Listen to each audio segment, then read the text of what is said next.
Alright, guys, I'm gonna show you guys the date 9/23, the 11th.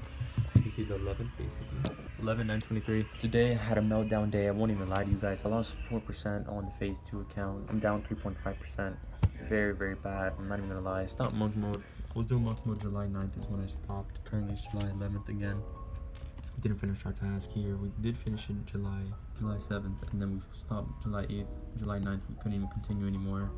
I won't even lie. It's very, very bad weeks. I'm very ashamed of myself, not proud of myself for the past 2 weeks. We have not been doing our monk mode task. We've been slacking off a lot more recently. I've been charting, doing commentary, watching the market, but as of doing the trading homework, not really doing it, not really reviewing my trades enough. I'm not really reviewing my trading notes that I have for myself, at a frequent basis. I'm not really proud. That's kind of why we lost today. It's a reflection of our actions. Haven't really been meditating too much, but we have been doing this right here. Writing down our confluences, but I'm gonna show you guys the trade. You can see that we're down 3%. I'm not gonna lie to you guys. Phase 2 is very, very difficult for me because I just get very, very impulsive. Very, very impulsive. I need to stop being so impulsive. I really need to just look inward and ask myself, why do I get impulsive on the phase 2 account? And I feel like when I'm funded, or if I do get funded, it's gonna be very, very difficult because I feel like we're just gonna be even more impulsive. I'm just trying to eliminate it before that happens, trying to really get down to the core of why do I keep getting so impulsive, making irrational decisions, taking more than one trade, it's just very, very bad. I need to take it one day at a day, one day at a time, step by step, day by day, and phase 2 has been very, very hard. The past phase 2s, phase 1 too. On phase 1 we did get a little bit lucky on some trades. I'm not really proud of those trades. Like I said before, it was really just luck. I feel like those mistakes are coming into phase 2, they're worse. They're worse, and this time we're losing, not really winning. So I'm just gonna try to review. I'm gonna update you guys later. I know I haven't been updating you guys as much, so I'll try to update you guys a little bit more. All right, today is Saturday. It's a little update. We're currently editing the video for this week.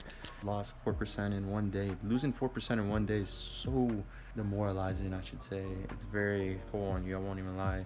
Just having even 2% of a loss in one day, very demoralizing, I won't even lie to you. And especially, forcing your bias, forcing your narrative on the market is just cuts very deep. And I am learning from my mistakes. I did journal today on this journal right here. I did stop monk mode and then have a meltdown. We just crash, it goes in the opposite direction, or we take trades that aren't high probability. The market isn't just favorable that day and just moving back and forth. We get stopped out in multiple positions. We force our bias. We marry a bias. We aren't able to adapt to certain situations, certain things like that. All right, so I'm taking some notes and I'm gonna review that now. So again, first one is forcing our bias, marrying a bias, not really being able to adapt to a certain situation. We have this 4-hour buy side imbalance, 1-hour buy side imbalance, blah blah blah. Then eventually after say an hour or two passes by, boom, it gets inverse, or boom, it doesn't make the fair value gap inverse. It doesn't confirm a bias. The candle, we didn't wait for the candle closure. Boom, we respect the sell side imbalance instead of making it inverse. We were forcing, marrying a bias, thinking it was going to be bullish.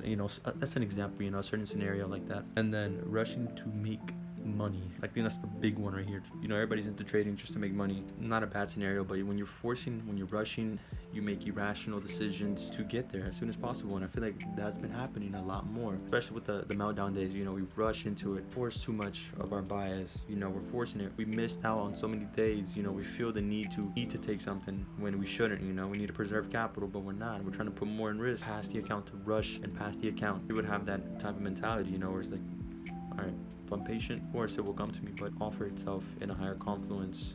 Therefore, you will have more conviction and more clarity. All right, guys, it's currently the next day for July 13th. I was just charting, so I'm going to be back to see my old trades, things we could have avoided, what we learned from this trade, how to prevent this from happening. Mainly from trades where I'm starstruck, I just okay, how did I lose? How can I prevent this from happening? Ones that we win, certain ones that we win that we shouldn't have won, probably also putting them in this category. Ones that, we just were A plus, everything was aligned. We can't really put them in this category. We followed everything. So once we have followed everything, even if we hit break even, not putting it in this category. Ones that we've lost to okay, how can I prevent this? Or ones that we have won to okay, why did I win? How can I win again, but not, fall under this certain, strategic manner that I did. So that's basically really it. And I'm probably putting, these are gonna be my trading side notes. I'm gonna put the ones from July trading side notes all over here, and then I'm gonna review my Telegram trade recaps, put things that I see here. The next page, I'm gonna put the June. I might skip this page. I might leave this page like this, skip it and put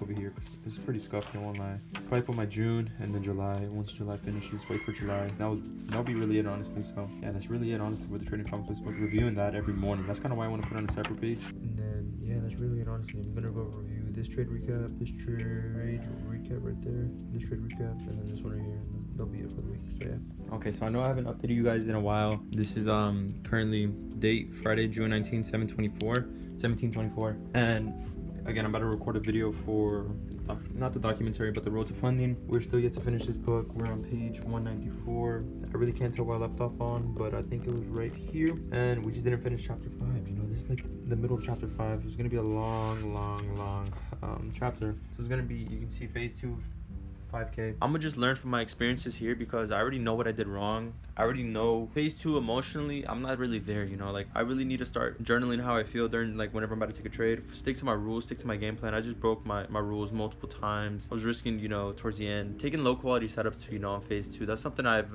been learning from, but you know, phase 2 gave me a little bit more of a new perspective on what I needed to work on and what my mistakes were whenever I was trading. And then same with phase 1, you know, we had some mistakes there on phase 1, and you know, we got lucky sometimes on phase 1. You know, I won 4% on like the NQ trade. That should have not been a win in my opinion, in my book. And then just like for certain other trades, you know, we won like the USD JPY longs. I think we got lucky, you know, it got lucky, but the system was there, you know, the system was correct.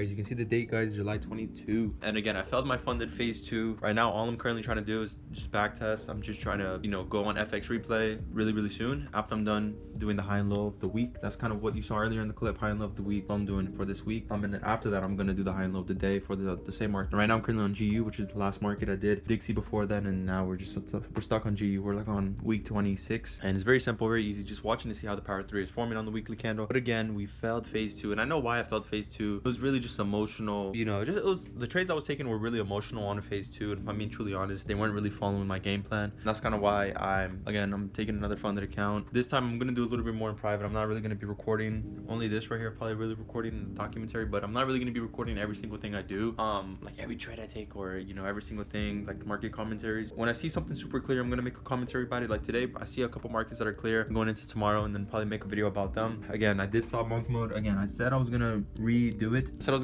Monk mode whenever I got funded with 50K around there. So I feel like I'm having that breakthrough moment where like I'm transitioning. I was unprofitable at first, now I'm break even, and then now we're going to like the profitable side. Like during the beginning of the year, we were unprofitable, and then we hit break even whenever we started, you know, passing phase 1. We're just barely now getting to the profitable stage because, you know, we passed phase 1, we know what we did to pass phase 1, and we know what we need to avoid and what we need to do right. That's pretty much really it, you know, like we're on phase 2, risk management. We're gonna risk a lot more because I already know what setups are higher probability. I'm gonna wait for those 2 to 4% on them, pass phase 1, like 1 or 2 trades, and then do the same thing for phase 2. And then when I'm on funded stage again, I'm not gonna really be risking that much. I'm gonna be risking 0.5 to 1%, mainly just probably 1%, max 2%. That's really it. Can't be risking more than that.